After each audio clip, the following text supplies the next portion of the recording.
मेरे साथ हमेशा ऐसे ही होता है कि मतलब कि ज़्यादा मंगा लेते हैं और ये नीचे रखे रह जाते हैं और इनको ख़राब हो जाते हैं। तो गुड मॉर्निंग दोस्तों, यहाँ पर मैं सुबह में अच्छे तरीके से इसको काटने में लगी हुई थी, तो थोड़ा-सा ये टाइट था।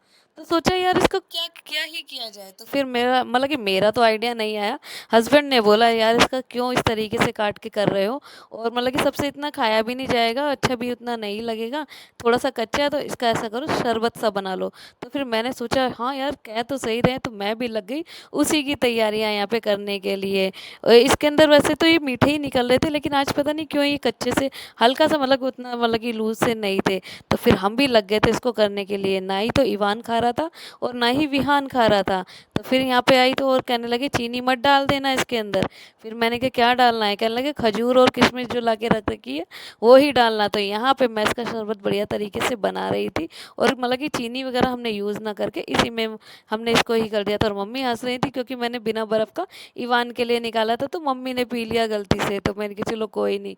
ईवान को तो वैसे भी नहीं पीना था। उसके बाद मैंने पिया आराम से और मज़ा आ गया भाई इसको पी के। तो उसके बाद जब देखे तो ये चने वगैरह दाल वगैरह 2-3 चीज़ें रखी हुई मिली हुई, जो कि पता नहीं कितने ही 3-4 महीने से ये रख के हम भूल ही गए थे। ऊपर की साइड इन्होंने रख दी थी और ये भूल गए। तो अब इसमें कुछ कुछ इस तरीके से ख़राब से हो गए थे, और थे भी बहुत ही ज़्यादा, ये भी नहीं थे कि भाई फेंक दो, मतलब कि उतने ख़राब नहीं हुए थे। तो जो इसमें से ख़राब से थे, तो मैंने सोचा चलो आज तो इन्हीं का नंबर लगा देती हूँ, पूरे 1 किलो के करीब थे। तो यहाँ पर मैंने सोचा चलो इसके छिलके भी अलग हो जाएंगे और वैसे भी अलग हो जाएगा। तो सारे के सारे मैंने इसको अलग अलग करने के लिए लग गई थी, और अलग अलग करने में बहुत ही ज़्यादा मज़ा आ रहा था। मैंने तो मतलब कि सोचा चलो बालकनी में लेके बैठूंगी, बच्चे तंग नहीं करेंगे, लेकिन दोनों के दोनों मजाल है कि मतलब कि मैं काम कर लूँ। एक और ये आ रहा था मुट्ठे भर भर के खाने में लग रहा था, तो आधे साफ करे और फिर मैंने आधे ऐसे ही रख दिए। दूसरी ओर ये हमारी तोर दाल, जो अरहर की दाल होती है, इसमें भी ऐसी अजीब सी हो गई थी। तो इसको तो सासू माँ ने अच्छे तरीके से इसको धो दिया था, 5-6 बार उन्होंने कहा धो दिया, और अब इसको हम इसमें अब इसमें कर देंगे माइक्रोवेव में, और अच्छे तरीके से मतलब कि ये गर्म सी हो जाएगी, मतलब कि जल्दी हो जाएगी। वैसे तो आजकल धूप बहुत निकल रही है, तो फिर सोचा धूप में ही रख देंगे। दूसरी ओर वो सारे काम करके मैं लग गई थी इन कामों को करने के लिए।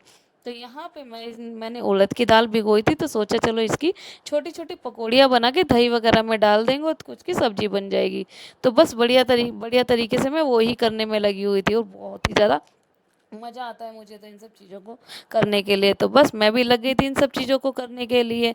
उसके बाद मम्मी ने बोला ये पकौड़ी वगैरह तो कर ही रहे हो, थोड़े से ऐसा करो मीठे पूड़े भी उतार लो। मैंने कहा हाँ क्यों नहीं, ज़रूर। तो यहाँ पे मैंने फिर सबके लिए मीठे पूड़े उतारे और सबको खाने के लिए दिए, जो ये भी बहुत ही ज़्यादा अच्छे लगते हैं। और दूसरी ओर मैंने अपने यहाँ पे मट्ठा के लिए इन पकौड़ियों को भी बना लिया था। सारी की सारी मट्ठा को अच्छे तरीके से मैंने यहाँ पे बिलो लिया था, बहुत ही ज़्यादा अच्छी लगती है लंच वगैरह में। और सारी की सारी जितनी भी मतलब कि हम 5 लोग 4 लोग थे, तो चारों के लिए यहाँ पर अच्छे तरीके से मैंने कहा इतने में बहुत अच्छे तरीके से हो जाएगा। और मट्ठा भी मतलब कि थोड़ी पतली हो गई थी, फिर मैंने कहा चलो कोई नहीं, अब पकौड़ी तो डालनी ही है, ऐसे ही कर देते हैं। और अच्छे तरीके से मैंने इसमें यहाँ पे पुदीना वगैरह मम्मी जो लेके आई हैं वो ही सारा डाल दिया था बढ़िया तरीके से। हमारे यहाँ पे छाछ बन के तैयार हो गई थी, और सबसे पहले लगाई मैंने पापा जी के लिए, क्योंकि सबसे पहले पापा को दे देते हैं कि पापा खा लेते हैं, तो उसके बाद वो छोटे बेटे को पकड़ लेते हैं, और उसके बाद फिर हम लोग सारे के सारे अच्छे तरीके से खा लेते हैं। और आज यहाँ पे बनाई थी दाल वगैरह भी। और शाम को हमारे आया ये पास्ते का नंबर। मन तो चाउमीन खाने का था, लेकिन हस्बैंड ने साफ मना कर दिया कि भाई चाउमीन वाउमीन मत बनाओ। तो फिर मैंने सोचा चलो पास्ता जितना रखा है उतने में ही सबके लिए कर देंगे। तो मैं यहाँ पे लग गई थी पास्ता बनाने के लिए, क्योंकि हस्बैंड तो बिल्कुल ही अगेंस्ट है इन सब चीज़ों को खाने के लिए, तो साफ मना कर देते हैं मैदा वैदा की चीज़ें हमें तो वही खिलाया मत करो। बट मुझे तो ये बहुत ही ज़्यादा टेस्टी लगती है, तो मैंने भी यहाँ पे देसी स्टाइल में पास्ता बनाया सबके लिए। अच्छा बना था पास्ता, बहुत मुझे तो अच्छा लगा हो, किसी लगा था मतलब कि किसी को अच्छा लगा हो या ना लगा हो, मुझे तो बहुत ही ज़्यादा टेस्टी लगा। सबके लिए मैंने एक एक करके यहाँ पर कटोरियों में भी लगा दिया था, और हमारा यहाँ पे बढ़िया पास्ता बना था। फिर हम सब ने चाय के बाद ही पास्ता खाया था। बस पूरे दिन इसी तरीके से अच्छा अच्छा टाइम हमारा निकल गया था।